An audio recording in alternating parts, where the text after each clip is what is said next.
What's up, everybody? Welcome to GoJo Golic. Mike Golic Jr., Mike Golic Sr., and Claudia Bellafato here.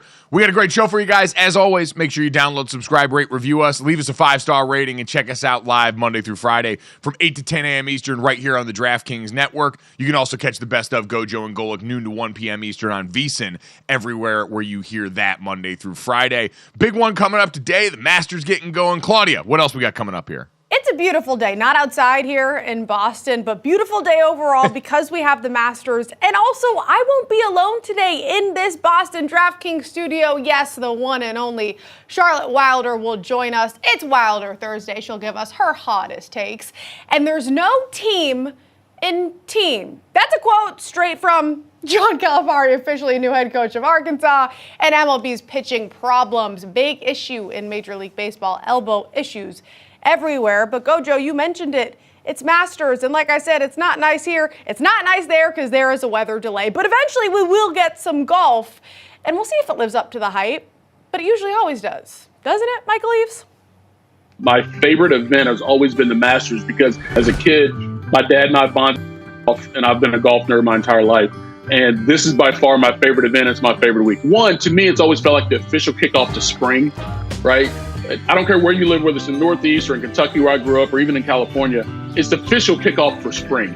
And also for the golf season, because now the clocks have changed. And I grew up in the central time zone, right? So the coverage would go off like 5 o'clock each day. And I still had a couple hours of daylight to go in the backyard and, practice my golf if I wanted to or ride my motorcycle or whatever I want to do. So you just had more time after to go do things. And that's why I think for a long time, this has been my favorite sports event on any sports calendar.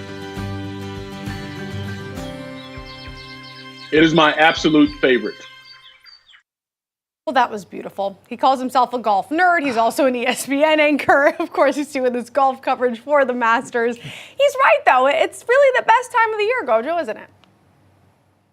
It is such an experience unlike any other, even for those of us that aren't down there, because obviously it's one of those sports bucket list items. It's a pilgrimage that a lot of people try and make at least once in their lifetime.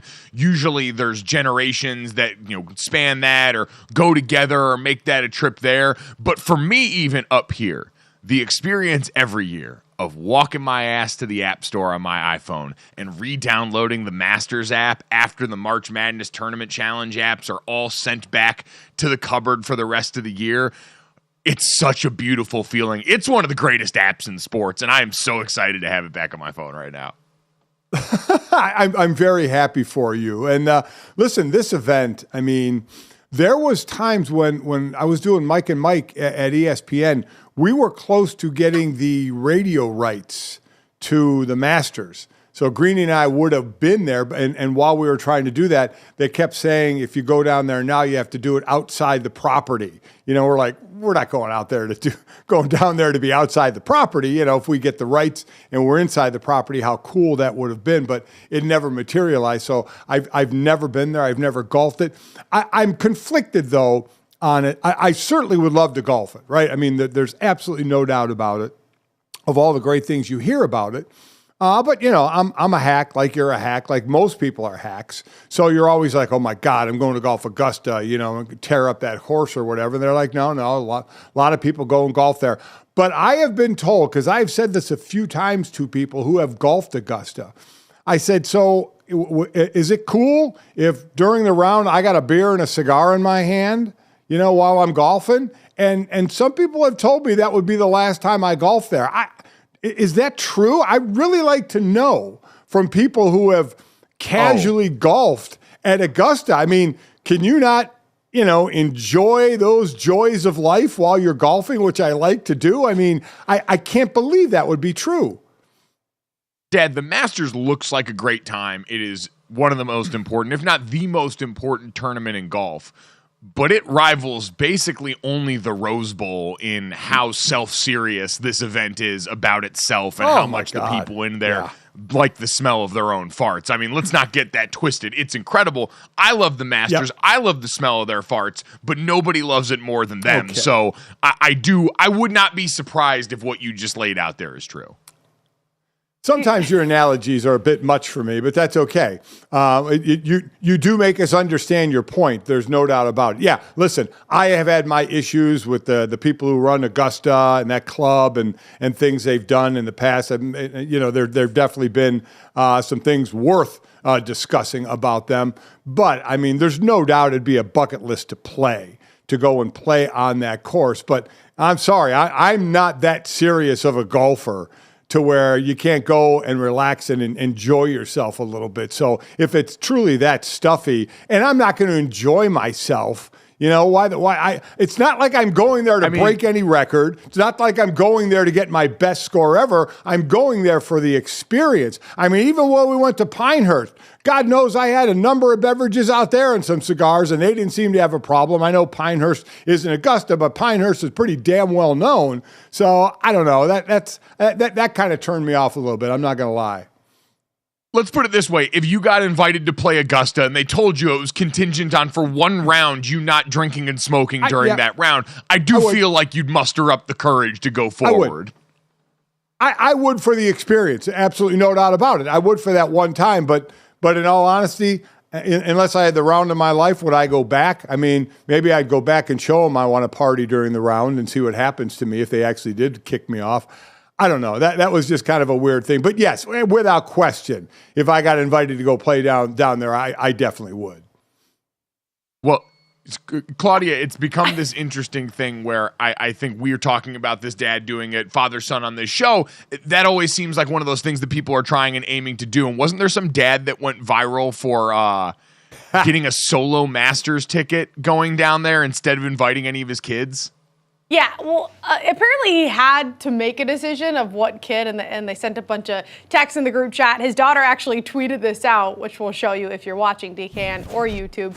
She tweeted out, massive update. This is quote tweeting because the original tweet, my dad won the Masters lottery and now it's my job to stir the pot in the family group chat until he picks which kid to take. So then she posted screenshots of the group chat.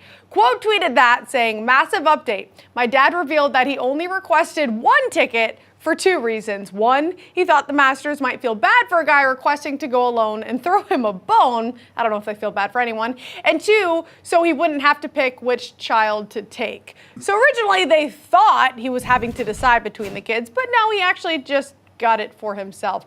Senior, is this something you would do? Because you have more than one kid. Well, so how would you tackle this situation?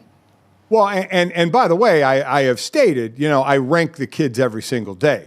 You love each kid absolutely act the same. I said, well, each day it differs, and I have rankings. So I definitely have, it was 1 through 3 with my kids, and now 1 through 5 because of my daughter-in-law and son-in-law as well. And the ranking changes all the time. That being said, I couldn't pick one kid. I couldn't do it.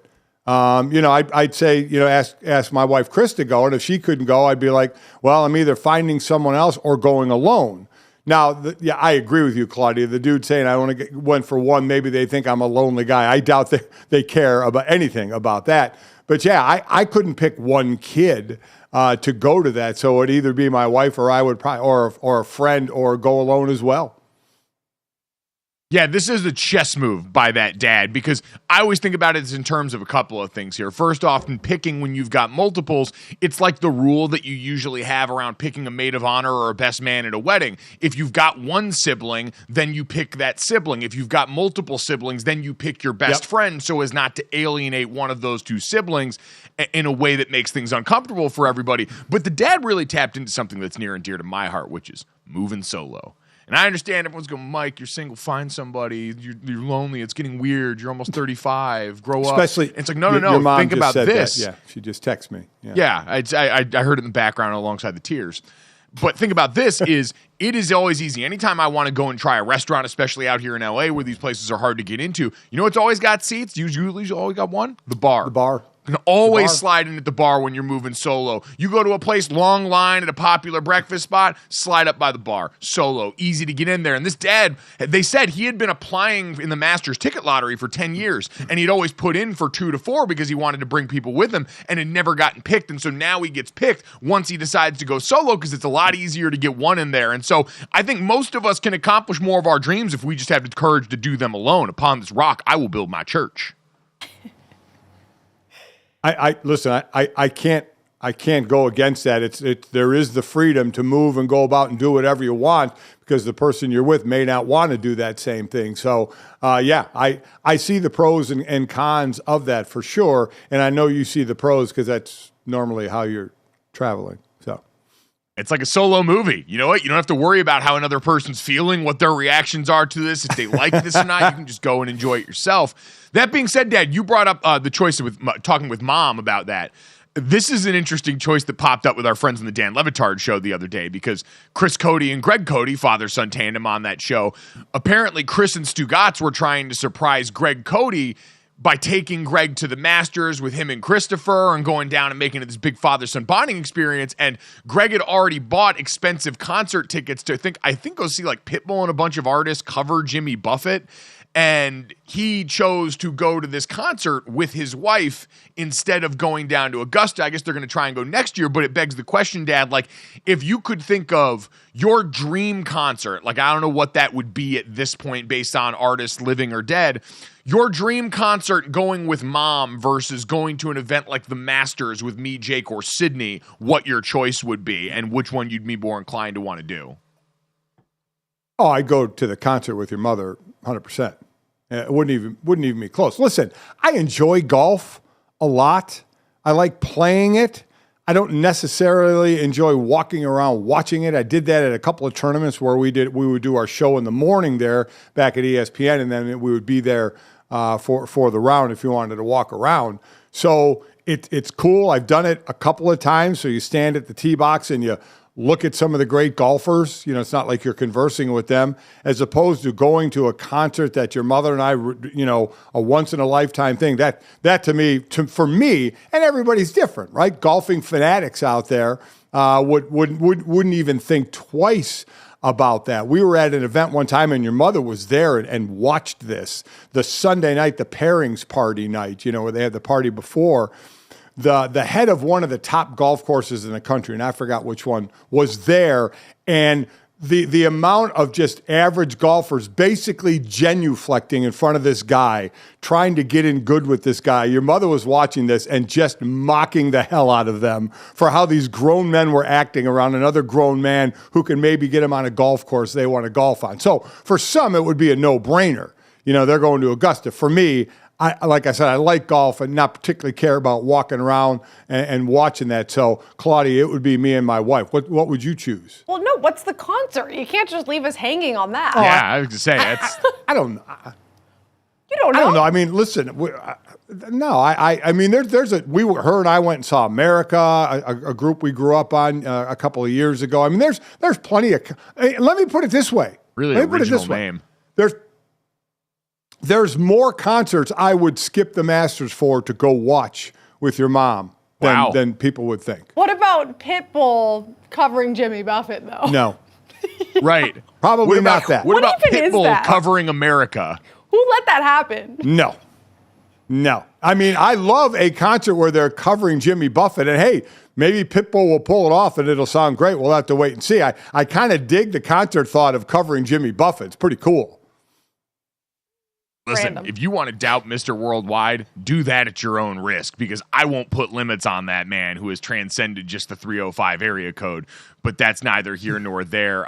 Dad, the other thing I know you were interested in the Masters this morning was coming off of yesterday. So I think most people know, but for anyone unfamiliar, the Masters on Wednesday does their par 3 contest where the guys go out and you see players play with their family out there and go through, but there's always been historically this curse around the par 3 contest where if you win this, no one who's ever won it has gone on to win the Masters itself. And so you'll actually see some guys will go out there and have their kids hit a shot, because once that happens, they're automatically disqualified from winning the par 3 contest that's seen as this albatross around their necks. And so Ricky Fowler gets the win yesterday in the par 3 contest, which is good for Rick. Love to see. He seems like one of the really likable guys. Everyone roots for him on the tour. Obviously had that stretch where his game really went into the tank, but now, Dad, you went and looked it up this morning, and his odds on DraftKings Sportsbook actually improved, coming off winning the par 3 contest in a way that kind of ticked you off.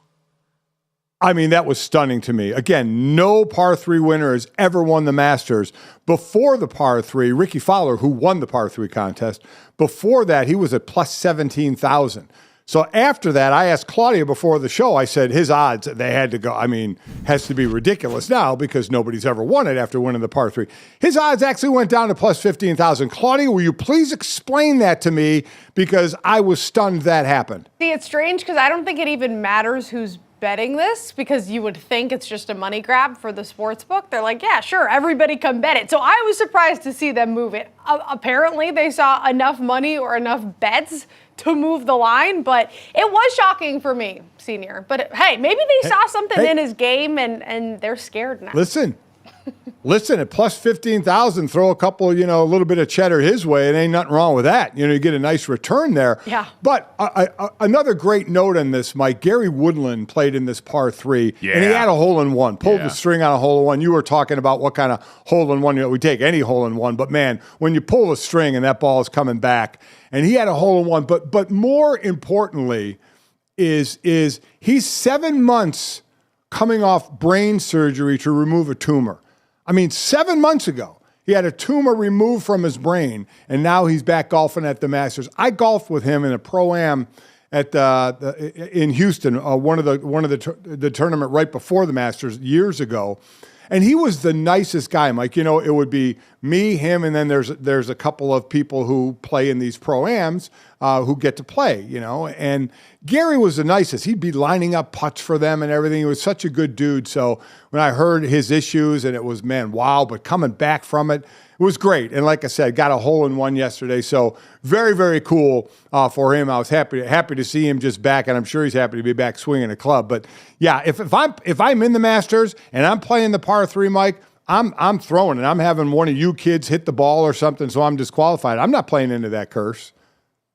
I was going to say, the Masters par 3 contest basically seems like it exists to create future Instagram photos for these guys and their families. Like, you get the cute kid wearing the caddy outfit, going around with the nameplate on the back, and they get to hold the little club, and some of them are actually too good at golf in a way that pisses me off, and all of that just makes for these nice future memories. But yeah, you shouldn't aspire to win this thing. I understand that we all, I think for the most part, agree. curses, superstitions around sports don't actually affect the outcome until they do. And so this is one of those ones where I'm not trying to tempt fate if I'm already trying to go out here and beat a really hard golf course over the course of this weekend. So I'm with you on that. Very cool moment for Gary Woodland. Love to see that for him. And I'm totally with you, Dad. Hole in one where you get to pull the string and watch that. Like I always think of the Vern Lundquist call from Happy Gilmore. Wait, no. That version of it versus the bounce in. The only thing that might be cooler are the ones that bounce, hit the flagpole, and drop. Because if you hit the flagpole, that feels like the rarest thing that you can do on the golf course. Yeah, because you've actually hit the ball right at the hole, right on it. But still, I'll go with pulling that string. That is a very, very, very cool thing. Very, very cool thing. Yeah, the whole scene is incredible because, again, everything about this is about circumstance. It's a fascinating tournament when you hear people talk about it just because, Dad, it's one of the few majors that doesn't, or actually the only major that doesn't move locations. And so there's such a premium paid on guys that have played around here before, who know the course. Experience seems to be worth more here. And just the setting in the background we get, obviously a little bit rain-soaked right now, will take some of the hit off the sunshine shots we usually get, but we're preparing for the most aesthetically pleasing moment in golf. So the two cheapest sandwiches on the course are the egg salad at $1.50 and the pimento cheese at $1.50. They have a pork barbecue, a Masters Club, a chicken salad on it. I take other sandwiches over those two, but if you had your choice, egg salad or pimento, I'm choosing the egg salad sandwich. I'll have a pimento. You've never had pimento. But I said I would choose the pimento because I've never had it, but I would rather have the egg salad. You can't tell if you'd rather have the egg salad because you've never had the pimento. You can't make that call. No, I can and I will. I'm 61-year-old man. I can make that call if I want. This is textbook my father, who's just riding around with me and my mom in the car going off about how he is a 61-year-old man and he's done trying new foods. He's done expanding his horizon, so much so that he'll willingly cut off his nose, or in this case, his tongue, despite his face, and not enjoy a delicious pimento cheese sandwich that his son is telling him is great.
of Kentucky and now a Razorback, and already he's making headlines with his choice of words.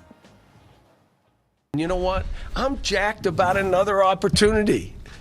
I'm like, let's go. Now, I met with the team. There is no team. So now Hunter's really extremely confident, but we got to get a roster together. And some of it is a little bit of everything, but we will. It may take a little longer. I just love how he put that. I met with the team. There is no team. And it's true. The official roster lists one player who basically didn't play. There's no scholarship players, but I guess that's why you bring in Coach Cal to get it done, GoJo.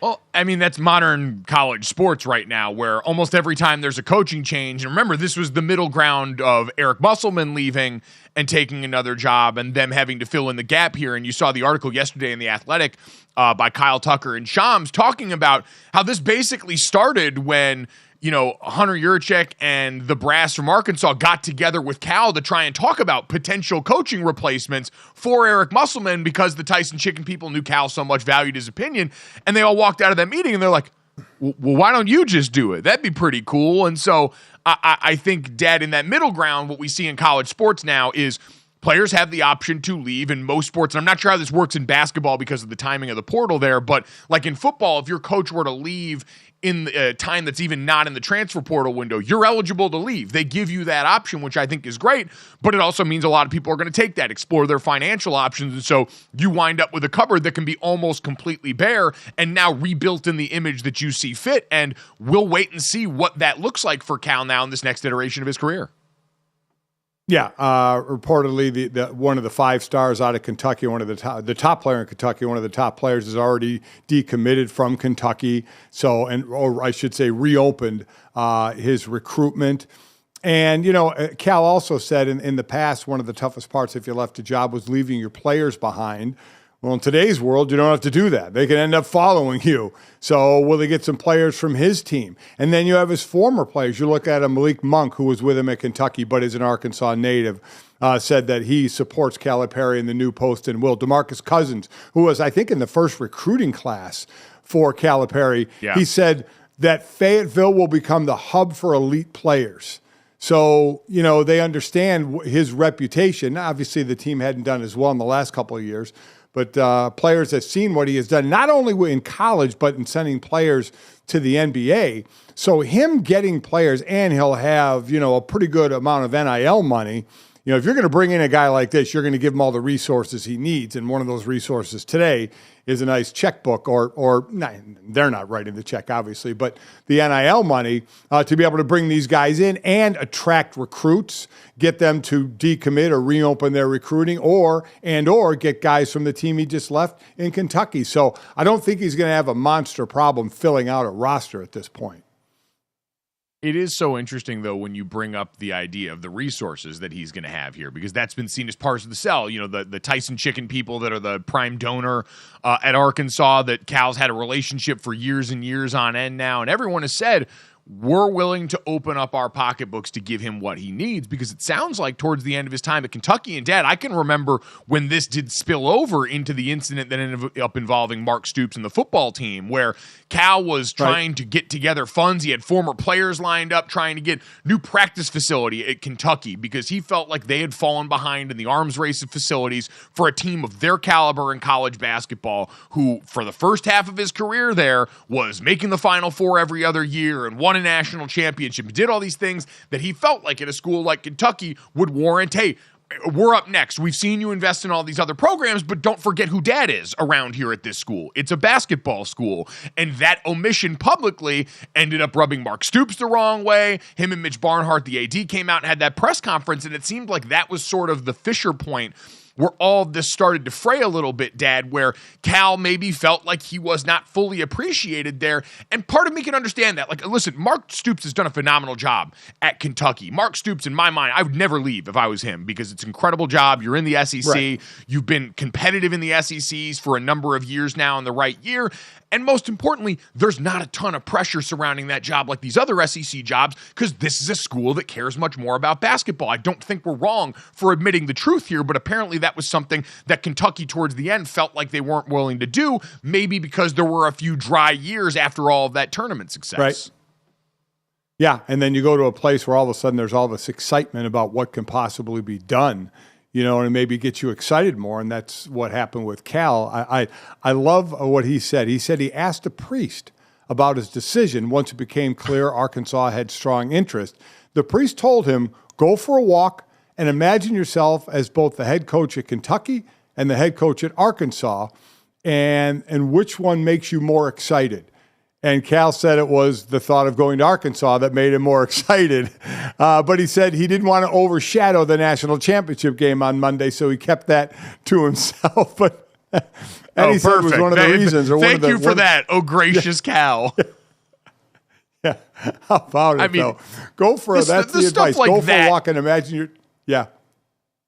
Yeah, I mean, those are like great flowery details for the story that Cal is trying to tell here. And like, listen, this to me is just pretty simple, is the vibes got bad in Kentucky. Cal didn't feel appreciated. The fan base didn't feel like he was doing enough and holding back. I'm sure Mitch Barnhart, the athletic director, who tried to put on a brave face publicly, might have sided with the latter a little bit more than the former, and so they just decided to go because he's making less money here, Dad. This is a less prestigious basketball institution, so in a number of ways, this is not a lateral step even in terms of the caliber of these programs or what Cal's being paid, and so it just has to be, that all ran its course and got old for everybody involved. Cal saying, hey, you guys will be better off with a new voice is the admission that we thought was going to get him fired at the end of the season and pushed out after they lost was, oh no, everyone around there just seems kind of tired of Cal's act.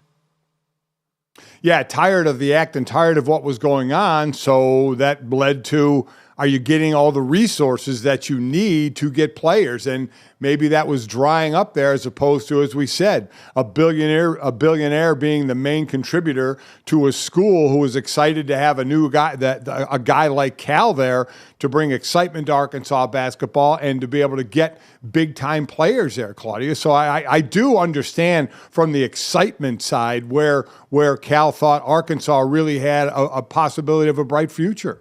Well, I think Gojo's right. Money aside, the opportunity in general, I think he just knew he had to leave. So it was good advice by the priest. I'm not shading that. I am curious, though, because he is sort of taking a step back, like you said, Gojo. If he's going to regret this like he did with the UCLA gig that he did not take back in 2019, because you think about what he was able to do for Kentucky when he first joined. Great resume out of that. But then UCLA came with an offer of 6 years, $48 million contract in 2019. Kentucky countered it with a 10-year, $86 million. UCLA couldn't match it. So, of course, he stayed with Kentucky. After that, he didn't do very well. Just one tournament game over the last 5 years, 2 double seed upsets in the first round. So it's almost like that was a point in the timeline where things started to go downhill, and he admitted that he regretted not taking that UCLA gig. I wonder if he'll feel a flip side here if things don't turn out great in Arkansas. Gojo, do you think that's a possibility? Yeah, you know what, it was interesting. I doubt it at this point. This really seemed like, and I think that just underscores more that he knew it was time and he felt like he had even overstayed his welcome a bit after that. Again, sources told Shams and the guys that wrote this article that Cal had expressed privately, hey, I probably should have gone down that route. And I do wonder what UCLA fans will think about that, because Mick Cronin obviously was the guy they brought in instead after that. And there's been some success after that. They lost, and I think they made it to the Final Four in 2020-21 season, and then after that lost in the regional semis the 2 years after. So there's been some success there. There's been some high rankings, but I do wonder how that hit. It's kind of like the stray that we caught in the Caitlin Clark article when that came out from Wright Thompson, talking about how she was committed to Notre Dame for a while. UCLA's like, we didn't ask to be brought back up in this. Please leave us out. Yep, could have had him. What shoulda, coulda, woulda, what could have been. But he's in Arkansas. He's excited. He's going to have money. It'll be interesting to see what roster he makes basically from scratch. Yep, lots to go still there as we have a long time before we turn the page back to next college basketball season. But coming up next, let's get ready for a little bit of pro day conversation around maybe the most polarizing prospect somehow in this draft.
GoJo and Golic with some strong words from now ESPN analyst Merrill Hodge. He says, quote, Drake Maye is the kind of player that will get you fired. He's minus 130 right now to go number 3 overall to the New England Patriots. Of course, heading in with a new year head coach in Mayo. We did see Mac Jones get Bill Belichick fired. I don't know if it really should be said that way, but that's what people are saying, and that's how they're comparing the fact that Maye could be going to New England and getting Mayo fired. Is this an overreaction? Because it feels like it to me, Senior. I think it's a bit of an overreaction. I've heard the talk on draft. Listen, I've watched him play. Listen, any of us who are going to talk about the draft who have played football, we're in this business. We watch everybody play. So to hear someone say, "Well, I watch the tape," well, we all watch the tape. We all see him play. Some like Mike cover the game and can see these people live in person. So we're all seeing them, and it's been interesting to me, Mike, the debate or the talk at times of, well, Drake may need to sit a year. He may need to sit a year. Because you look at some of the quarterbacks in this draft, they've played, it seems like, forever. A Michael Penix from Indiana to Washington. Bo Nix, the amount he's played as well. Caleb Williams, a 3-year starter. But you look at Drake Maye, started for 2 years. And I also looked at J.J. McCarthy, who has Minnesota moving up to 5 to get him. J.J. McCarthy started just 2 years. They both threw some passes in a third year. But I'm saying basically 2 years at a starter. Drake Maye has actually thrown about 300 more passes, had 300 more attempts than J.J. McCarthy has. But everybody's talking about J.J. McCarthy stepping in right away in Minnesota, pushing Sam Darnold to the side and getting this team rolling, which would lead me to believe that people think that Drake Maye is struggling as a pocket guy in decision making, that he is making, that his decisions going down the field. I mean, I see him and there's no quarterback that's perfect. With J.J. McCarthy, it's to talk about actual reps because he hasn't thrown the ball a lot, as I just said about Drake Maye. Drake Maye is the biggest quarterback in this draft. I like him. He's got a hell of an arm. Certainly, there's always parts to these guys reading from the pocket, especially when they're going from college to the pros, on how they have to develop there. I don't know, man. I really don't understand this, especially like you said, considering some of the things Merrill specifically said. So much of it with Drake Maye, it's like, man, he didn't have a lot of help. He wasn't all that protected ever in the last 2 years as a starter, and yet North Carolina was on the cusp of winning 10 games 2 years ago in a way that would not have happened without this player. I understand that this isn't always a useful exercise, but man, part of me feels like if you put Drake Maye on the Michigan teams J.J. McCarthy was just on, I mean, we're talking about one of the greatest college football teams of all time, maybe. And it's not to say J.J. McCarthy wasn't a great quarterback, but there were instances I remember where in third down or critical situations with J.J. McCarthy, compared to the other options on that team, where you had hand the ball off behind beef mode offensive line to one of the great running backs in that backfield, and Blake Corum and Donovan Edwards, where putting the ball in J.J. McCarthy's hand instead felt like a win for the defense. That was how I'd feel watching that game compared to some of the other options they've had. And I understand the appeal of J.J. McCarthy in this draft, and I get why he's going to be picked high. But for Merrill to say that, and then the idea that he said, things about Drake Maye as a runner and how he wouldn't protect himself and how he needs to get better at that in a draft where he's simultaneously lauding Jaden Daniels, a quarterback who I watched personally yeet himself into mountains of defenders in a way that runs counter to protecting his body and got better with it as the season went along, but did that as a guy who's barely over 200 pounds. I guess I don't understand how far apart we seem to be, so many people, on Drake Maye as a quarterback at this point. Oh, Jaden Daniels scared the hell out of me running the ball. Listen, remember, this kid's been starting since a true freshman at Arizona State, and he's 210 now. He looked like he was about $150 then. And you're right, he was a guy that ran and took some hits, and you're like, dude, you can run, man. You got to learn to slide, get out of bounds. And as you said, he got better at that. And Drake Maye ran some. Drake Maye ran 184 times a couple years ago, 112 times last year. But he's at least, and now while Jaden's 210, Drake Maye's at least 15 to 20, I think at least 15 pounds heavier than Jaden Daniels. And he's a guy that looks to throw when he's scrambling, not necessarily run, but he had 16 touchdowns over the last 2 years running the ball as well. So I'm with you. It was a little bit of a head scratcher on this about Drake Maye, who But that still, Claudia, is the biggest question. What your team, New England, is going to do, known so much in the past for moving in the draft and collecting assets, to now that era is gone because Bill Belichick's not there, but will they do the same thing? And if we want to look at it this way, technically, it would be the most comfortable spot for him out of any of the quarterbacks at the top who all had a ton of weapons and good protection, because New England's not going to have either. But Drake May's already used to it, GoJo, like you said. And hopefully, of course, I mean, it's the next step up. If it's NFL caliber, so of course it's going to be a step up. But still, I think the production that he showed over those last 2 years with not having much help, I don't know where all of this hate is coming from, to be honest. When you look at Jaden Daniels, J.J. McCarthy even, it doesn't make much sense to me. I think we should give Drake May his flowers. I think it's one of those things we just have a lot of time on our hands by and large. And to be clear, like, again, there's a bunch of good stuff. And like with J.J. McCarthy, the vibes, I saw that quote going around yesterday that apparently when they were hosting recruits and he said, if you guys want to party and chase girls, don't come here because our class is going to be the one that changes things for Michigan and gets them over the hump. And I know some of it's like easy to snicker at, but there are intangibles from a player at that position that you love to see. And a guy that was that single-minded and focused, that is a positive. It's the reason they're trying to get out there, because I genuinely buy that from J.J. McCarthy, who, Dad, seemed like a real extension of Jim Harbaugh in that locker room. Like, it seemed like coaching quarterback, and it's been reflected by how hard Jim Harbaugh's beat the drum for him since he left for the NFL, basically saying, yeah, this is the best quarterback in Michigan history. This is the best quarterback in the draft. It's because I do think he shares a lot of those deeply football guy traits that Jim Harbaugh shared on that staff that are absolutely appealing to an NFL that wants you to only care about one thing. Like, at its core, the NFL doesn't want you to be Caleb Williams and have outside interest and have a personality and do all these things. They want you, by and large, to be a football needy robot who feels like if they step outside of that into the light a little bit, it's going to negatively affect their play and affect your money and all these people that have invested in them. So he's the kind of guy that NFL teams absolutely covet for that reason.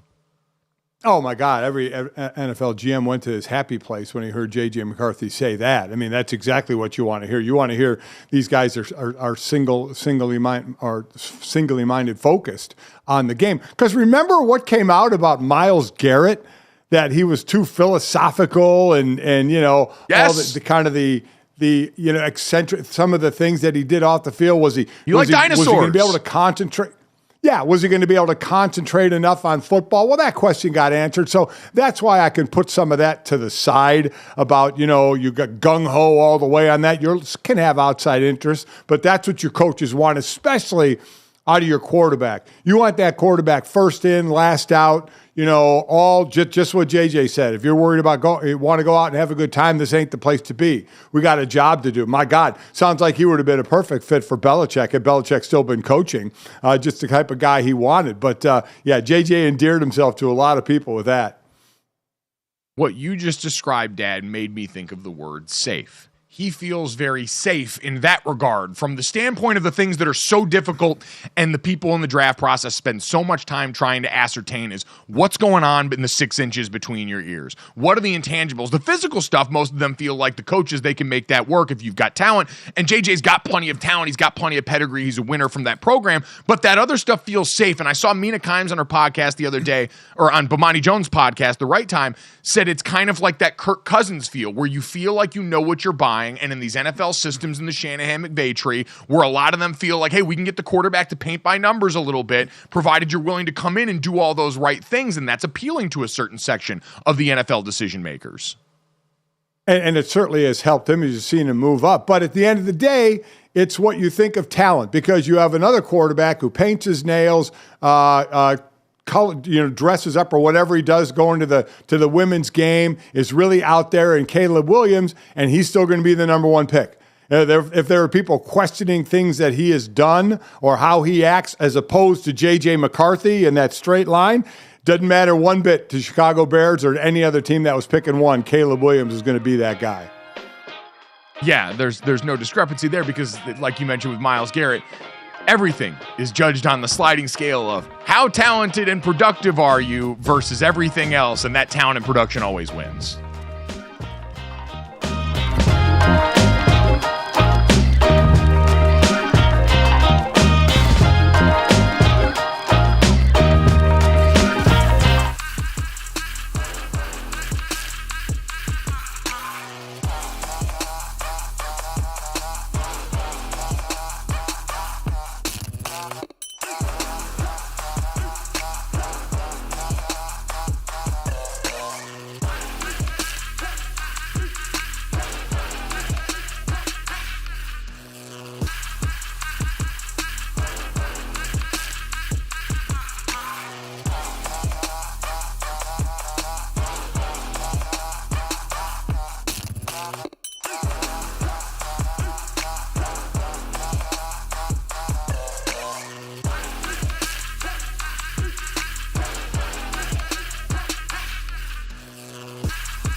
Baseball has a major problem, and pitcher injuries are always an issue every season, but we're only a few weeks in, and now some of the top pitchers in the game are already out, a lot of them with elbows too. Miami's Jrue Perez, Cleveland's Shane Bieber, and Spencer Strider, the strikeout king for Atlanta, all already out.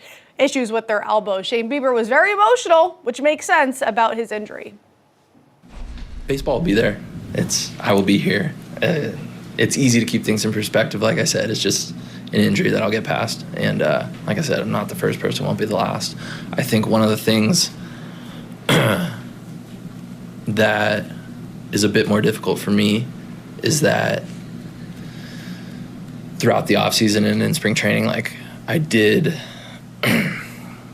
figure some things out, and my performance was getting back to the place that I knew I was capable of. And I was falling back in love with pitching.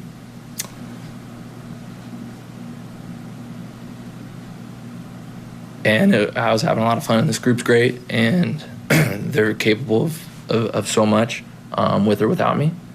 I know I'll be a part of it, but just in a different capacity. So, there's a lot of emotions that go into it, but that's one of them. Like I said, makes sense. How could you not be upset, especially with as much talent as he has? All of the guys on this board, if you're watching, if you're not, I'll list just a few of them. You have DeGrom, Alcantara, Robbie Ray, McClanahan, Walker Buehler, all of these guys recovering from elbow reconstruction at one point or another over the recent, last few months, seasons. And like I said, we're only a few games in, just a few weeks in, and these are the top guys. This could totally change the landscape of how the rest of the season looks, guys. Yeah, I think injuries at any time, Dad, are always devastating, especially when you see, like, the emotion. These are human beings. I think in baseball especially, so many people in the, post-Moneyball era can get caught up in these guys as commodities or what they represent in a stat sheet. We've talked about this relative to the NBA and how some players feel that they're judged and talked about in the gambling era, but I think especially at the beginning of the season, well, like you said, you've got this whole offseason of hope. You've got all these things that you're looking forward to, and to see it over before it started for a guy like that, absolutely devastating for a player every time. Oh, it's horrible. In any sport, doesn't matter.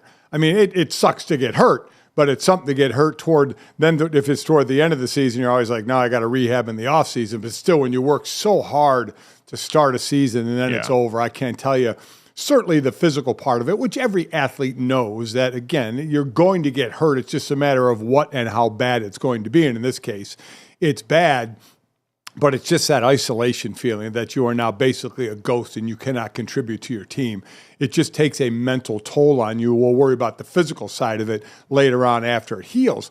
But the injuries, listen, this is going to be much deeper than Major League Baseball of the pitchers there. When does this start? Are younger kids throwing too much? I know there are pitch counts and innings and things like that with some of the younger kids that are coming up, but the speed they're throwing, the spin velocity they're using now, it's all creating younger players having elbow problems as well, all the way up to the majors. And I think, and we're going to have Rob Dibble, a guy that Mike, you and I were teammates with at ESPN. We're going to have him on tomorrow. Anybody who knows Dibble, he was one of the hard-throwing dudes when he played for the Reds, man. And I will be interested to get his thoughts on these injuries, not only coming up through the youth, but in the major leagues. Because, Mike, now there's the headbutting of the union saying, hey, we need to look into the pitch clock. Is this having some issues? Can we look into this thing? And baseball basically saying, nah, this is velocity and spin and how hard guys are throwing. They didn't even bring up the pitch clock. In fact, the league said, they cited a study from Johns Hopkins University that found no evidence to support that the introduction of the pitch clock has increased injuries. This is like the NFL's version of who has the latest info on synthetic turf, right? On instead of real grass. Yeah. The union saying it's causing injuries. We want real grass. The league saying it's not. So this is kind of the baseball's version saying, hey, we got studies that say the pitch clock isn't doing this, and they're not even addressing and listening to the union on this one. So you're going to get some headbutting going on here. I'll be very curious if there's a more vocal majority of players that start to come out now that this has become a combative issue. And like Garrett Cole for the Yankees said, he hates that it's become that kind of issue. And I think he had the most pragmatic approach to this was, we're not going to know and have enough sample size. Even in a sport like baseball where you play 160 plus games, you're still not going to have the sample size over a number of years of the effect of this pitch clock for 4 or 5 years. But I'm sure for a lot of the players, and this is often how it works, Dad, where it's the reaction as much as anything, where you've got Major League Baseball sort of dismissing it right out of turn, that's probably going to rub them the wrong way. It's like, hey, if we're telling you, the people actually experiencing this, this is putting a different stress on us than usual, you might want to listen, because none of you that are talking about that from Major League Baseball side, even if you were a person that's done it before, was in Major League Baseball, you're not doing it now in the same way that we're doing it. And so our experience is valuable. And we've seen, Dad, NFL players rally around that idea. A lot of very big names and big stars have publicly put their name behind the criticism of that. I do wonder if now with this injury conversation being the dominant headline, like we joked about the pants and stuff the other day, but early in Major League Baseball season, this has been it, Dad. Do you think we'll see more players lend their voice to that? Yeah, we're going to have fun with the ripped pants, but that's not knocking anybody out for a season. You know, Tommy John, we know, is a major thing. It's becoming too common, and it seems to have gone from kind of long-term overuse injuries to now the short burst, high-intensity type of a thing going on, right? It's go out and throw hard. I mean, the starters don't go. We rarely see the complete game or starters going 7 or 8 or 9 innings, right? It's shorter time, throw harder. You know, do everything harder, more intensity, and it's leading to these injuries as well. So, yeah, I don't know where this one goes. I don't know where it ends up, especially when both sides, you know, are not even kind of in agreement on where we're going to look to see where the causes might be. I think that's the counterintuitive part for most people. And Claudia, you've covered and worked around Major League Baseball a lot, so I'd be curious of how you've read this, because I do feel like we're in a day and age that's been so focused. The overall conversation around baseball has been more specialization, more people rolling through in the lineup and the pitching, less starters going the distance in these games and having all these pitches underneath their belt. And sort of like we've seen with load management in the NBA and the way people have tried to govern that, where somehow anecdotally it feels like guys are injured more often now. We're dealing with this a little bit more than we thought we would, given a time where we've got more information, better medicine, and it would seem, and at least appear on the surface, that guys are being used less than they were in the past. Yeah, the pitch count is brought up a lot, but I think it's because of the injuries. And Tyler Glasnow is the one who brought this up. I think this was a while ago, but the sound's coming back up now, saying that it's the issues around the sticky stuff. And we know that they took away the sticky stuff. They've been hampering down on that fact. He thinks that is the major issue, not necessarily the pitch clock. And a lot of these guys who recently got hurt said the same thing. You know, I'm not going to be quick to blame it on the pitch clock, but now they're all afraid to say maybe it is because I need a little extra grip on the ball, because when you don't have that, then you're really putting extra, you know, power, having to put extra power into that pitch. But now everybody's afraid to say that, because then, you know, the umps are going to be so hardcore on watching how they pitch. So I think maybe there's just too many rules being put into it. And it's funny because it's always like the old school baseball guys versus the stat heads, and they hate the stat heads, and now they're bringing all the stats into consideration when figuring out what's wrong. I think it really comes down to just let the pitchers tell you, as the association, what makes them the most comfortable. They know their bodies the best. So if they tell you something doesn't feel right, I'd listen to them and sort of put the rules around that if it makes sense for the game to a certain level. But I've never played the game, but I've watched it long enough, and I've been working and listening to enough sounds from the pitchers themselves to say that's what makes the most sense to me. Yeah, the problem is the pitchers can tell it to the union, and then the union tells it to Major League Baseball, and Major League Baseball doesn't listen. Right. So, I mean, that's where the headbutting is now, because you mentioned rules. Remember the rule that went into place this year? We had the pitch clock last year. This year, now when a runner's on, they shave 2 seconds off the pitch clock. So it's even a little quicker this year. And I think at the end of the day, Mike, with all of this, is it's not one thing, right? We're going to find out it's probably a combination of things, but we're trying to get both sides on the same page. And they will start listening when all of their best pitchers can't play for the rest of the season because they're hurt. So eventually the money will factor out. Usually the biggest driver of change that we see in pro sports are enough of your best guys unavailable when you need them on television the most. And it seems like we're creeping towards that more and more.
All right, hour number 2 here on GoJo and Golic. Plenty to get to still here. Bill Belichick popping up in strange places around college football.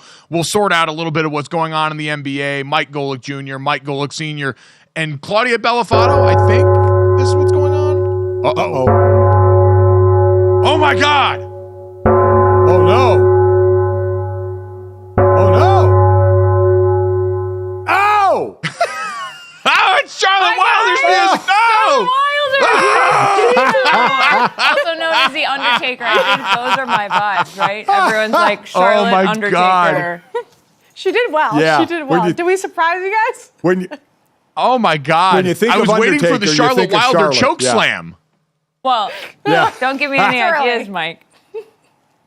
Oh my God. Incredible. Yes, for everyone that's a little bit thrown off right now by the timing, Charlotte Wilder, formerly of Wilder Wednesdays, then of Wilder Wednesday on a Tuesday, is now having a Wilder Wednesday on a Tuesday on a Thursday with us. And keeping with WrestleMania theme, Charlotte, is this an admission that you watched WrestleMania this weekend and saw this moment that everyone was talking about here? Did you just digest this online, or were you just pitched this by a ravenous group of our staff that all watches WWE? Oh my God, Mike. I walked into that control room and these guys could not wait. They were like, Charlotte, get this. Okay, so Undertaker, Claudia's gonna stand here and then you'll hear the bells and it's gonna go dark and you stand behind them. And I loved it. I didn't actually watch WrestleMania this year, which I'm sort of personally okay with. Professionally, maybe I should have watched it to recap it because it is fun to do that. But I got so invested over the years of recapping it as someone who had never watched wrestling before. I saw Undertaker show up and I was like, I just understand wrestling fans because I was like, no way, it was a beautiful moment. So I'm really glad we could pay tribute to that here. do you, Charlotte, would you have if you were in the ring, would you have a move? Could you think of a move that would be your move, signature move? Yeah, definitely. I would clothesline people, Senior. Nice. Respect. Thanks. I like that. Yeah, I That's the actually one- once trained with people who are trying to be professional wrestlers, and they were like, so here's how you fall on your back, and I was like, absolutely not. I do love that the first thing that you learn in almost any sport is how to fall. It is such a day one thing that does not get talked about publicly nearly enough, but how to fall is one of the most important life skills that you can have because, Dad, especially at your age now, a fall could do a lot of damage, so it's a good thing to have it carry over into the rest of your time. Listen, I was, growing up when the whole change went where pro wrestling was trying to say they were real, and then the whole reason of why they had to say, no, this is scripted, and because of the money that it would have cost them if they didn't. So, but listen, and once that happened, there was a lot of kind of negative eyes toward wrestling, but it is unbelievably, I'm still stunned how popular it is, because it was unbelievably popular when I was growing up. So kudos to them, because the athlete that you have to be to do the moves that they work on and get in that ring and what you did, Charlotte, because I've seen documentaries about those that are trying to get there, not only physically, but then have a microphone in their hand and what they do. But it is astounding the athletic ability that you need and the timing that you need in that ring. Yeah, it's also just unbelievably painful. My knees, I did the most basic version. Also, I didn't even really do anything. I just they were like, so here's how you, I think they taught me to clothesline people, which is why I said that. But the what you say about the performance aspect of it too, and the ability to buy in. I don't know if people understand how much you have to be able to lose yourself to get up there in a spandex leotard essentially, and then be really tough. That's a level of performance that, aside from how painful and physically impressive it is, that's equally as impressive to me. You can't giggle. You can't be like, I'm here, and then giggle, We did a bad job on that. We actually laughed directly after. I think we did a great job, though, Claudia. Yeah, I think we did good, yeah. Yeah, I was gonna say I think that's the most endearing version of it, because if I had seen you guys be very serious throughout the entirety of that, I'd have questioned why you were here and not getting ready to join the Cavender twins in the WWE circuit and your true calling. So it's an impressive showcase of Charlotte Wilder's power and might coming onto this. Charlotte, you mentioned you didn't watch WrestleMania 40 this year. I'm sure, like the rest of us, you watched March Madness and the end of the women's tournament and all these things that we talked about with the ratings there. Did you see the news yesterday, that apparently we're just going to try and keep the Caitlin Clark gravy train rolling? The WNBA announced their schedule for the upcoming season, and the Indiana Fever, whoever, have the chance to do the funniest thing on earth, by the way, and take anyone but Caitlin Clark at number 1 overall, as it was announced that 36 of the 40 Indiana Fever games will air on national TV this season. Charlotte, have you been surprised by any of the conversation about Caitlin Clark's transition to the WNBA, positively or negatively, in the last couple of weeks? I think that there has been something I've noticed. Obviously everyone's talked about the vets aren't welcoming her with open arms, as though no athlete has ever been a hater before. It feels very that feels very gendered to me, of people being women should be welcome, and Sue Bird and Diana Taurasi really on the ESPN, the simulcast, was basically you've got to.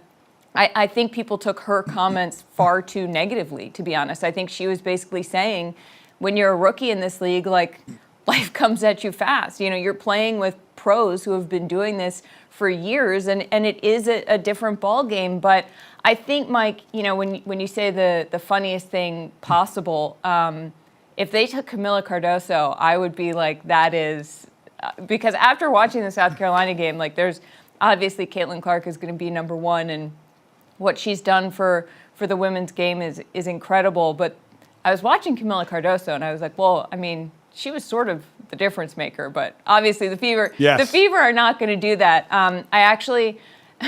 I've been inspired to try to get better at basketball, so I was playing basketball at this park near my house.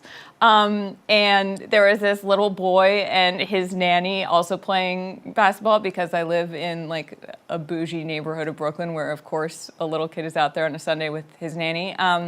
And I heard him, he was like, I'm Caitlin Clark, and launched a 3 that obviously didn't go in. And I was talking to the nanny, this lovely woman, Virginia, and she was like, we have watched every single Iowa game. He said he wants to watch the WNBA draft next week. And I was like, this is incredible, because I think a lot of the conversation, whenever, especially around women in sports, it's this is great for little girls to see, which it is. It makes an unbelievable difference to see women's sports when you are a little girl. I also think, though, it makes a huge difference to little boys who see, I can grow up wanting to be like this woman athlete.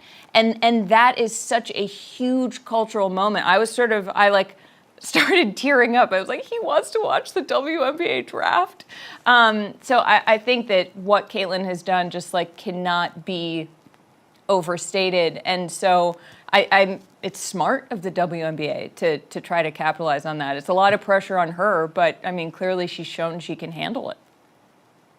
Well, listen, top players that go as number 1 picks, there's always going to be pressure on them, but the league's doing the right thing. The Phoenix Mercury did the right thing. Their social media group of putting, the GOAT against the rookie, with Diana Taurasi, against Caitlin after a comment. I had a little bit of an issue with the comments, Charlotte, only in the fact of that's true what she said, but nobody really says it in the other sports. Nobody really says that about a You don't think that gets said in the NBA?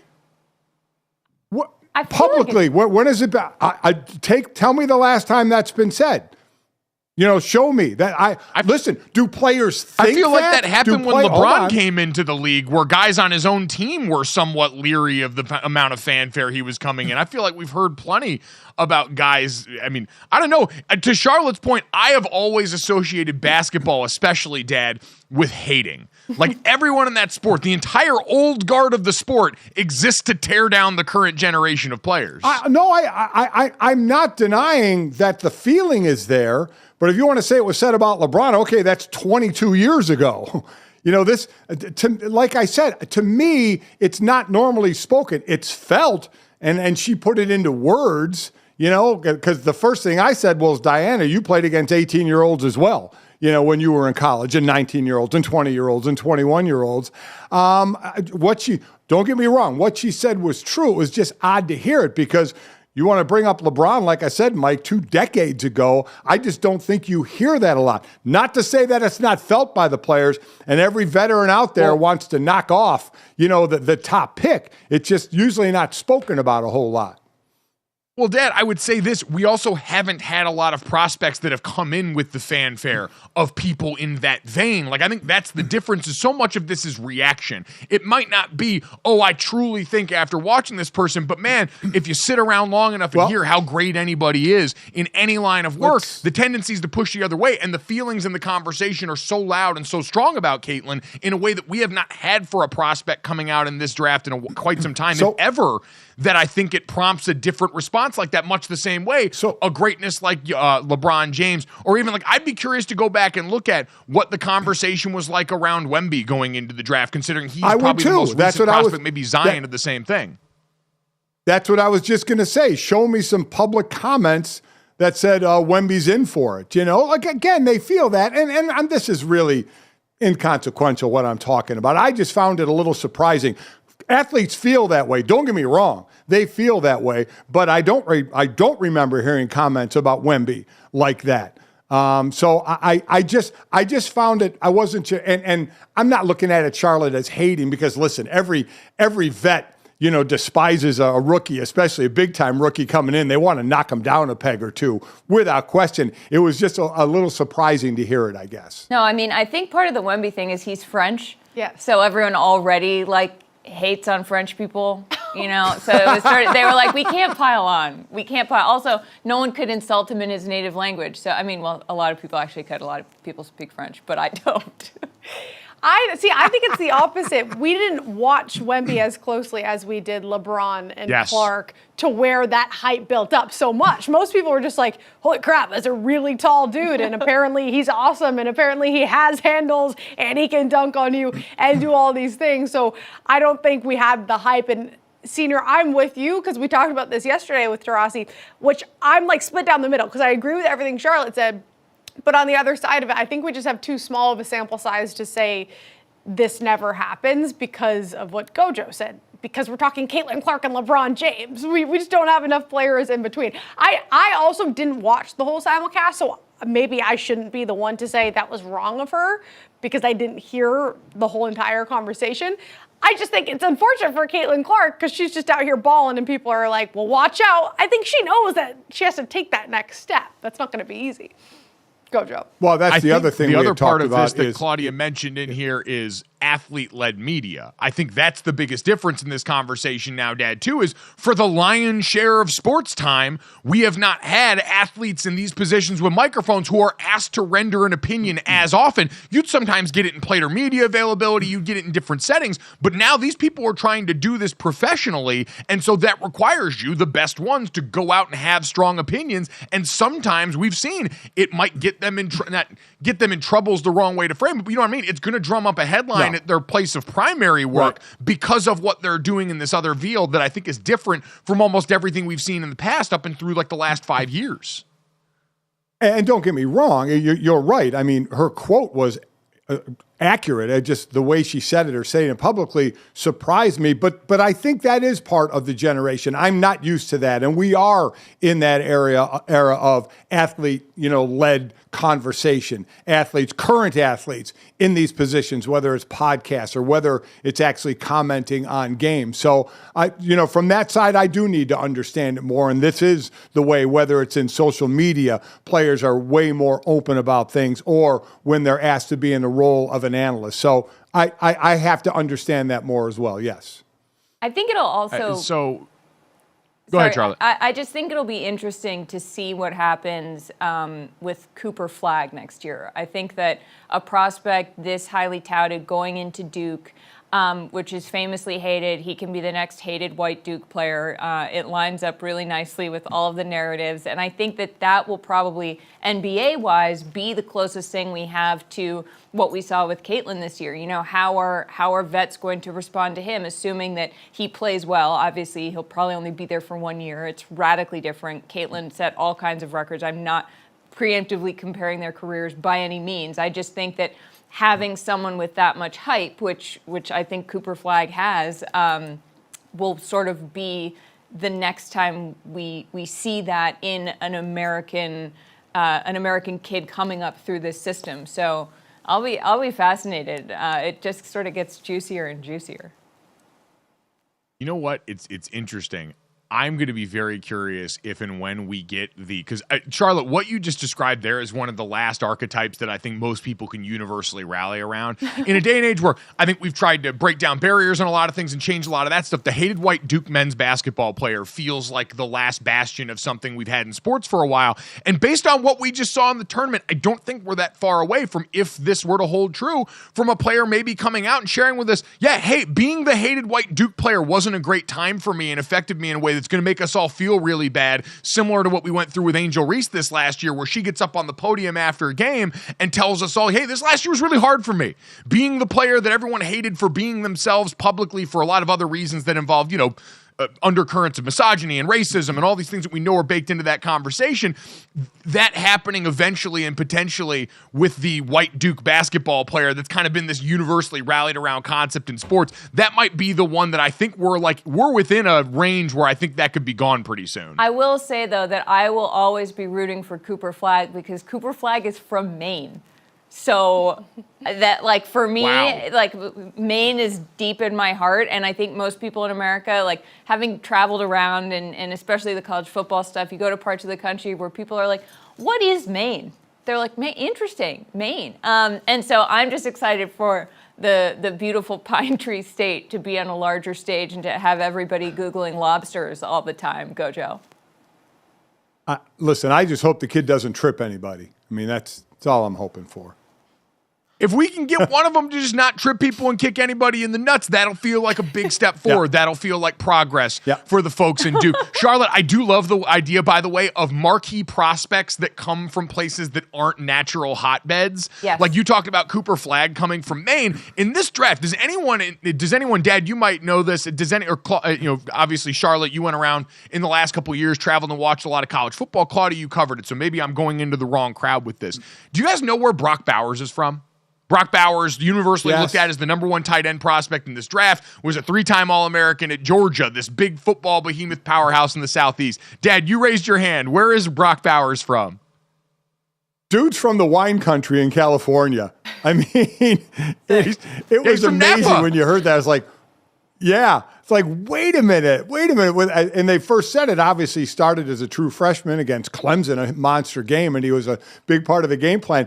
When they said that, I was even like, oh my God, this dude's from Napa. The dude's been around winemaking all his life, and now he's this stud football player, which he is. How do you think he got those thighs? He was stomping all the grapes. Yeah, the old-fashioned way. I was just going to say, how we haven't gotten the feature. This must, I don't know Brock Bowers. We don't seem to have ever gotten a ton of personality from him. He seems to be about ball pretty much. Because Charlotte, to that point, not getting the pre-draft interview with Brock Bowers squashing grapes back in his hometown, talking about the upcoming draft, feels like the biggest layup on the planet that we've all just left. 100%. And if someone at some major network doesn't do a feature on Cooper Flagg in Maine on a lobster boat, hauling up traps, actually, I should do that. I was just going to say that. Yeah, I don't know what I'm doing. Right. Forget I said that. I'm giving away free ideas. I'm going to do the feature on Cooper Flagg on a lobster boat. Also, fun fact, Maine actually is a huge basketball state. Maine Basketball Hall of Fame in Bangor, it's a very, very intense thing up there that not many people know about. So I think it's very cool that we're gonna get someone from there on the main stage, as it were. Those are always good stories. Because we know we have the stories of the Iowa linemen throwing bales of hay. I mean, those stories are every year, right? We get that stuff. On the main stage, Charlotte Wilder. That is the kind of wit you get on Oddball every day but Monday with Amin El-Hassan on this. Which, by the way, DraftKings Network, Charlotte Wilder's got a great feature piece there. That is her IP. If anyone out there steals that, we will get litigious. But coming up next, speaking of other things you think of when you think of Charlotte Wilder, a Bill Belichick sighting in the wild. Where has he popped up and why? Next on GoJo and Golic.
and apparently so is Bill Belichick.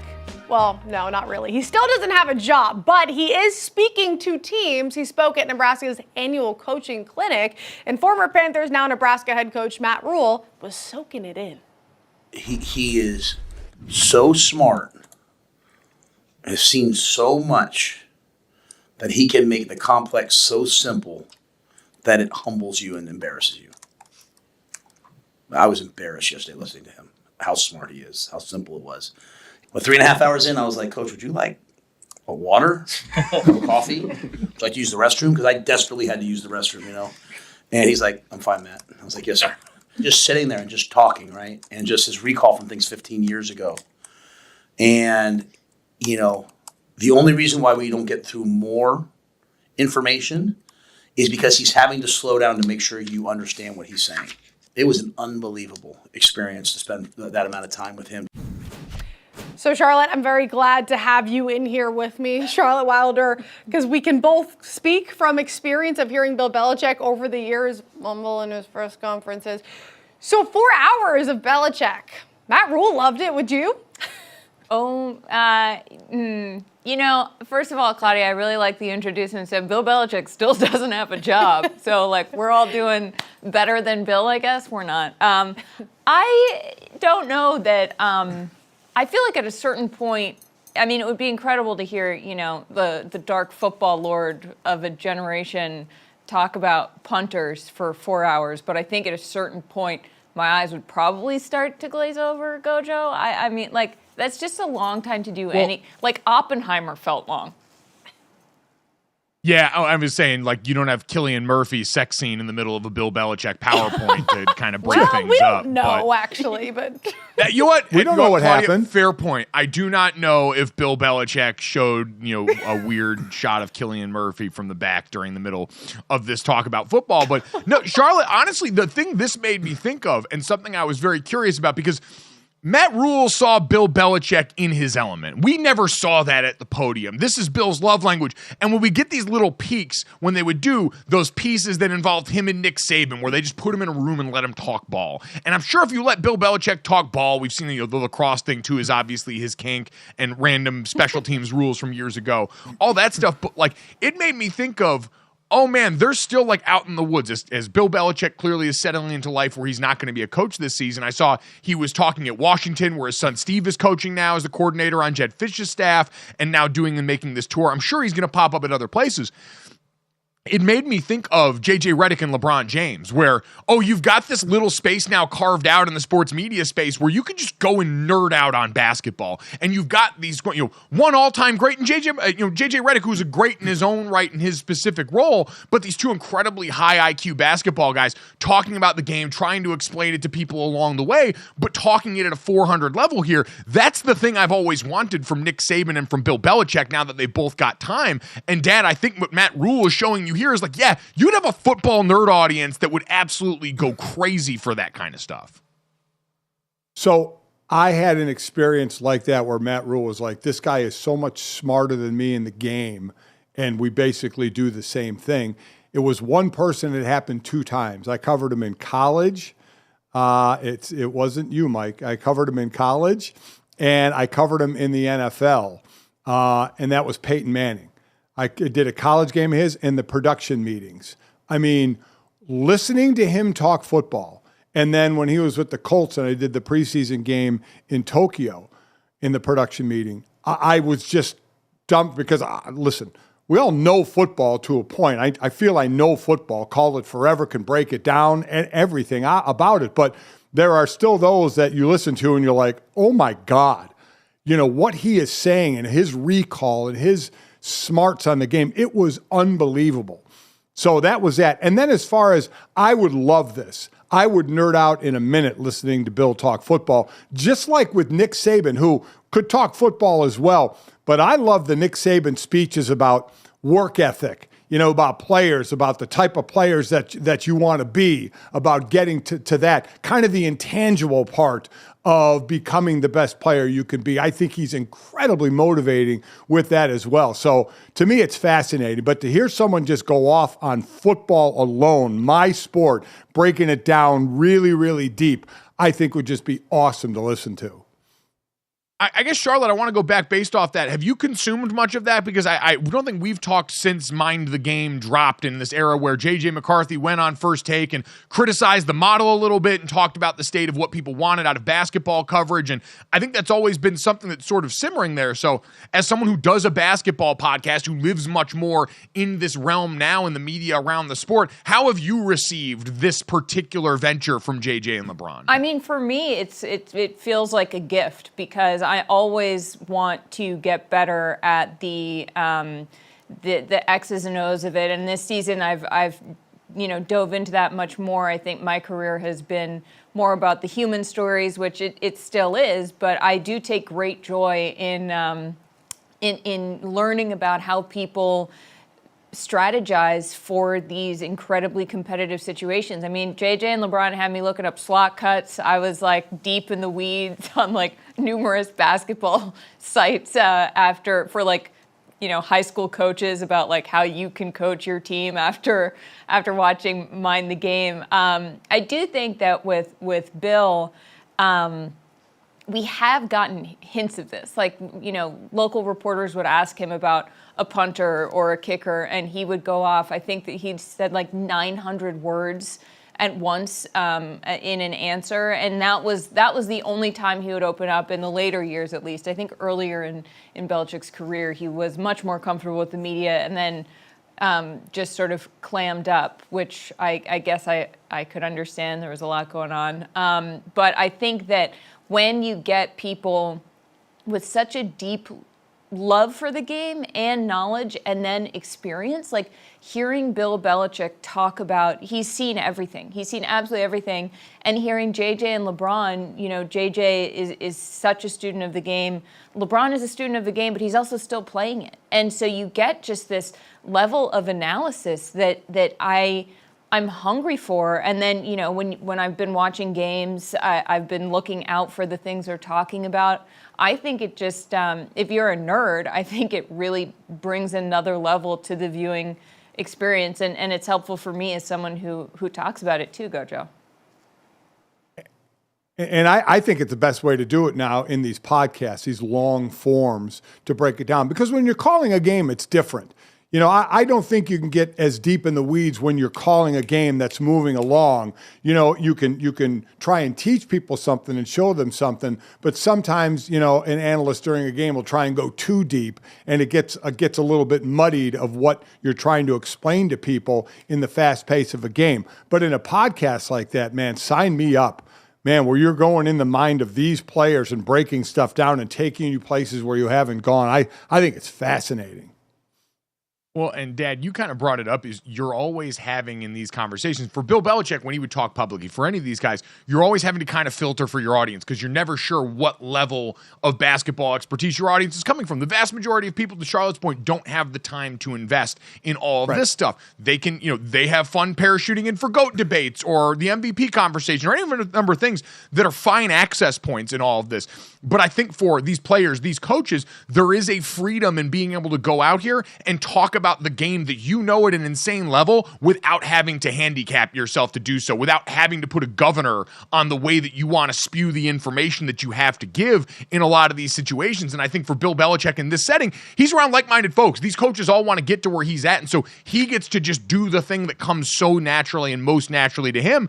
And I think that's what you see show up when JJ and LeBron are talking, is these are guys talking shop the way they would if they were inside the locker room. This is a true experience of that. And how many people will be interested in that outside of the surface level of, it's just access to arguably the greatest player of all time. I'm going to take that whenever I can get it. And he seems passionate, which I always think is an undersold part of every experience. I am attracted in content to things people are passionate about. And if that's watching something where I'm kind of looking down and taking notes and trying to make sure I somewhat understand what they're saying, that's great, because it all gives me a better chance to understand Mark Jones when he's weaving this stuff into a broadcast on an NBA game, or the next time JJ or any of these guys put that in. And that feels good. That feels fun. And that's a net positive from all of this, because we can have everything exist. We've got enough space.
talk NBA. Of course, it's crunch time. We're going to take a look at the playoff picture. But first, a little sound from Nuggets head coach Mike Malone after getting the dub last night. Tight race in the West for that 1 seed.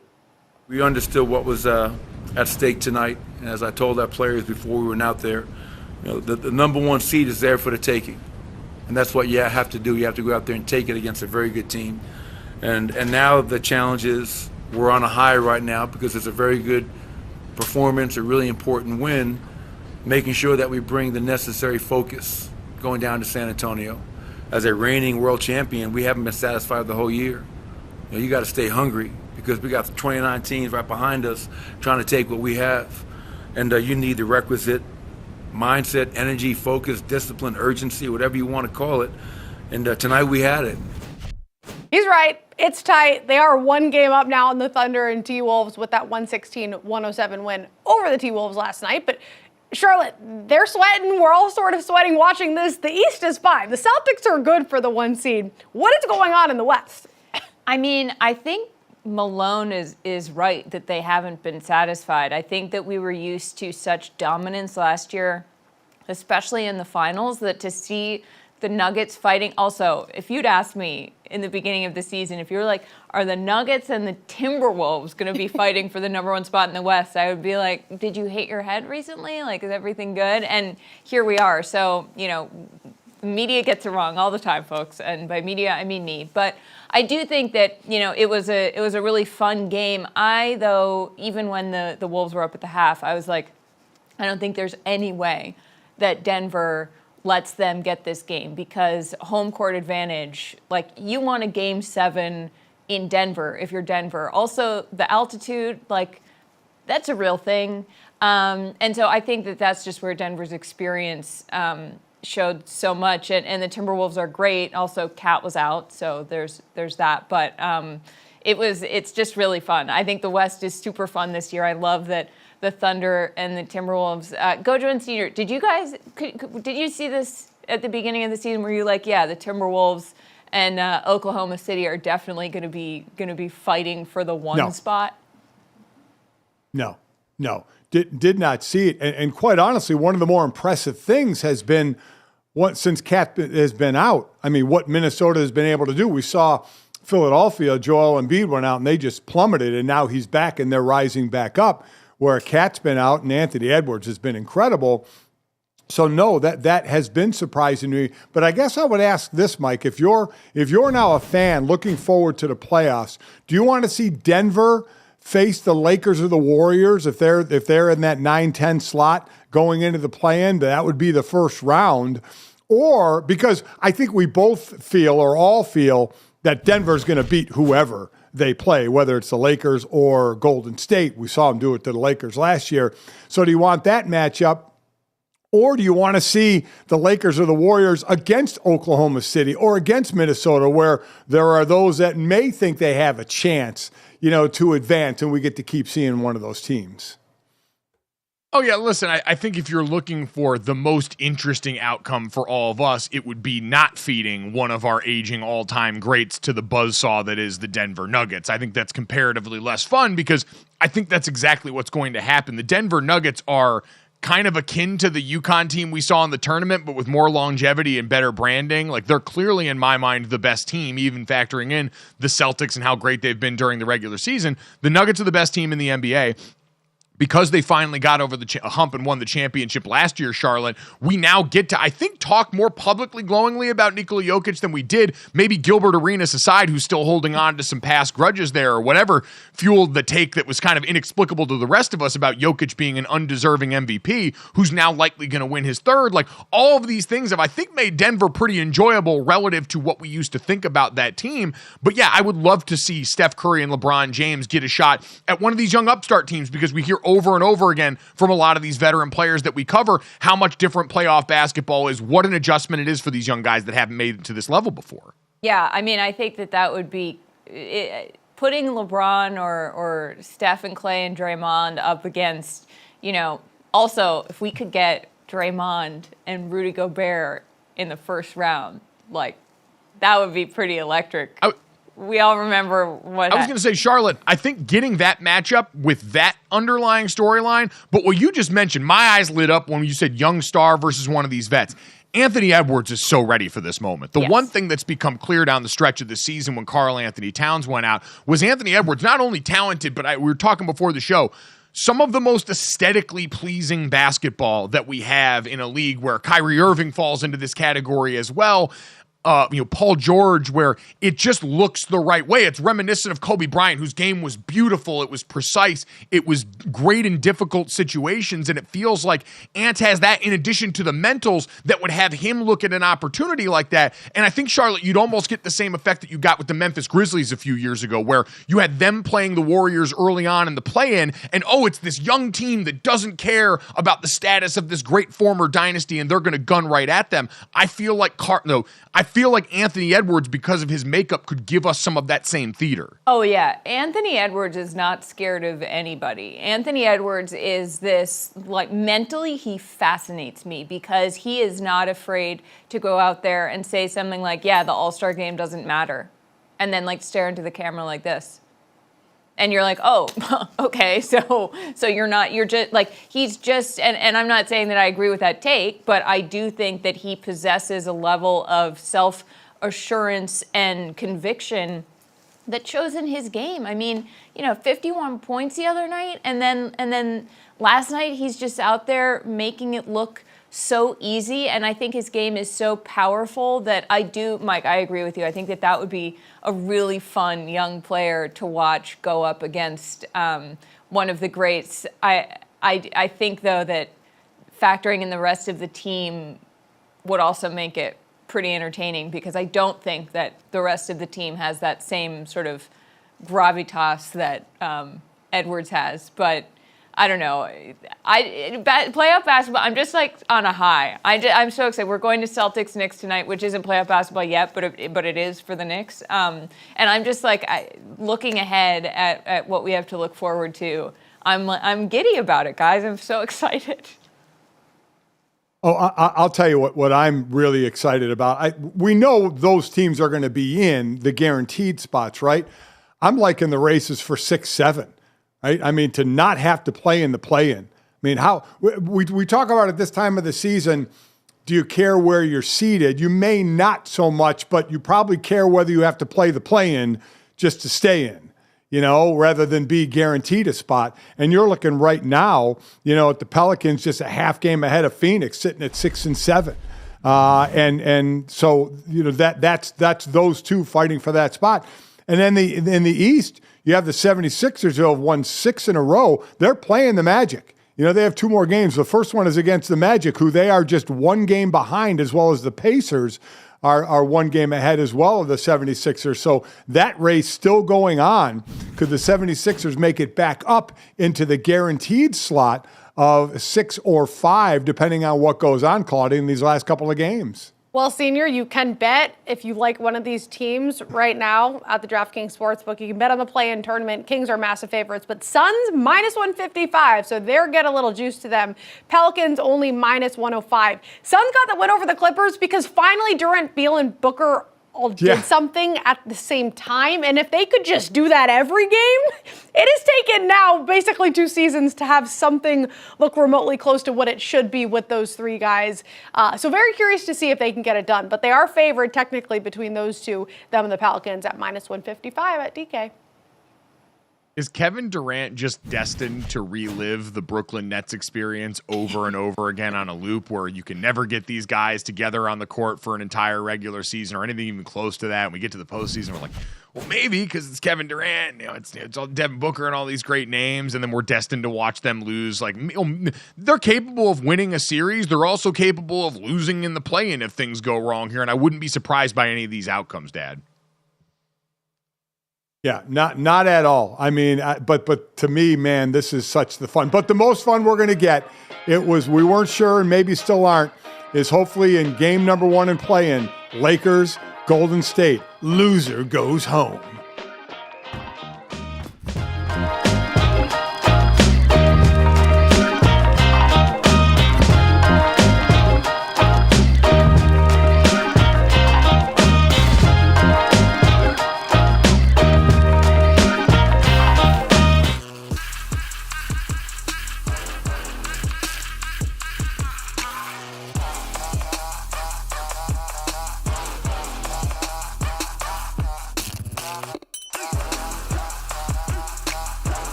right, time to finish off the show the way we always do. This, that, and the third. 3 quick stories send you into the rest of your day. As always, download, subscribe, rate, review us, leave us a 5-star rating, and check us out live Monday through Friday from 8 to 10 a.m. Eastern on the DraftKings Network. Also, make sure you download, subscribe, rate, and review Oddball, Charlotte Wilder, Amin El Hassan, a great basketball podcast here at DraftKings that you get every day but Monday, wherever you get your podcast. And if you miss any of us or our great guests like Charlotte Wilder, you can get that wherever you get your podcast, as well as available on YouTube as soon as we get done here.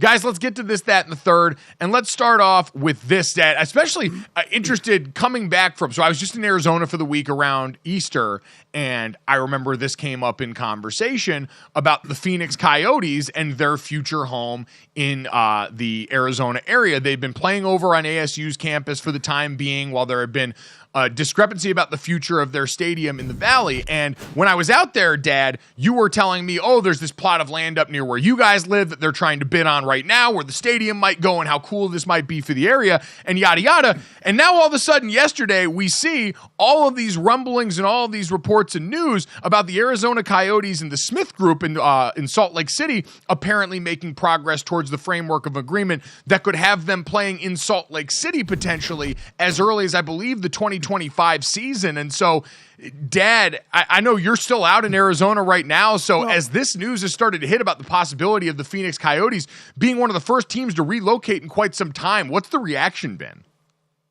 So I would be bummed. I mean, but listen, if the support isn't here, listen, they've been a team that's been bumped around this area, you know, from where they played to practice facilities, trying to find a home. There was an area in Mesa where they made up drawings. They have a whole complex there, shopping area, and their stadium that got voted down. There's already the mayor here in Scottsdale saying he doesn't really want it here. It's literally 10 minutes from my house here. Because I remember when you guys were young and we were here in the 90s, going to those games and how much fun we had going to the Phoenix Coyote games.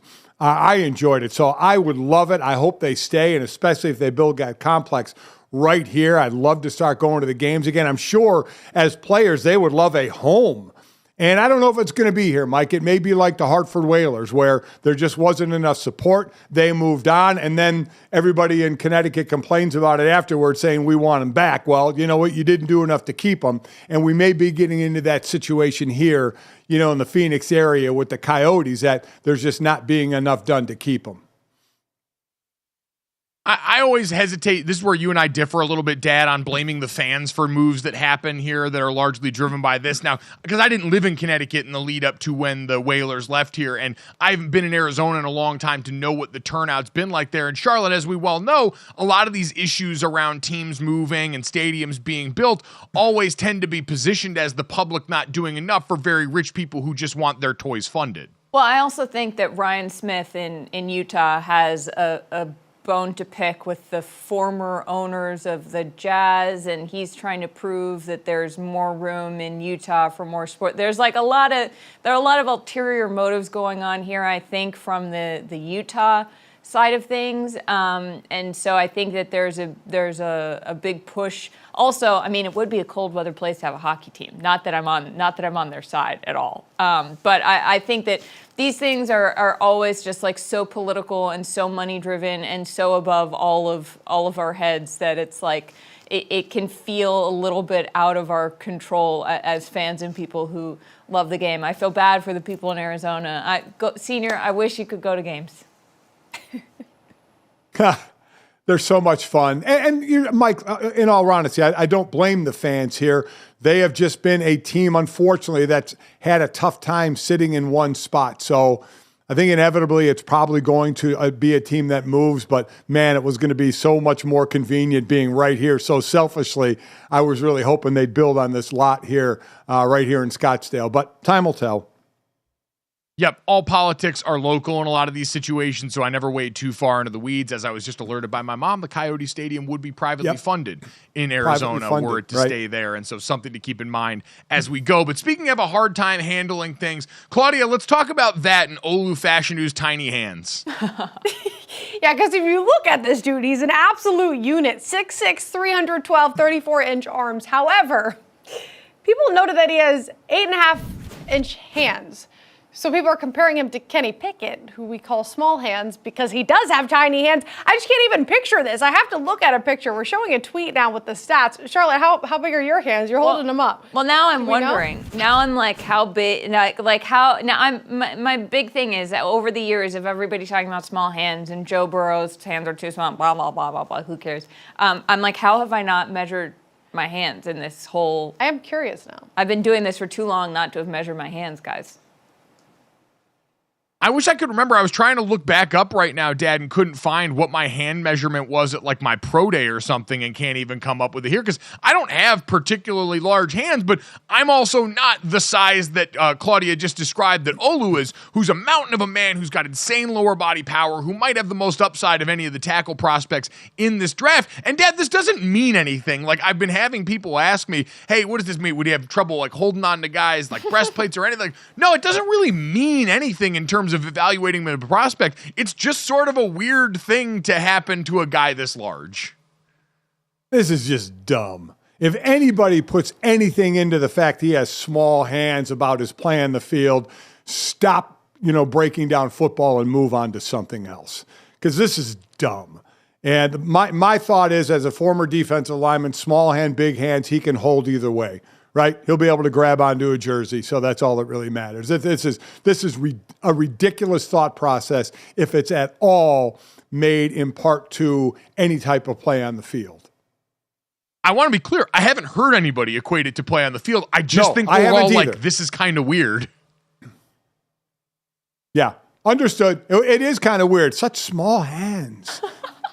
And I don't want to make him self-conscious about his hands because that might be a thing that happens here if he's worried about that. But as long as he's not snapping the football, because as someone with hands on the smaller side who had to snap the football, the NFL football is pretty big. And when that gets a little slick, all of a sudden you got problems. You got to scoop the thing. It's not a good time. So Olu's going to be on the perimeter. He's going to do a great job there and make millions of dollars for a long, long time. And I'm very excited for him.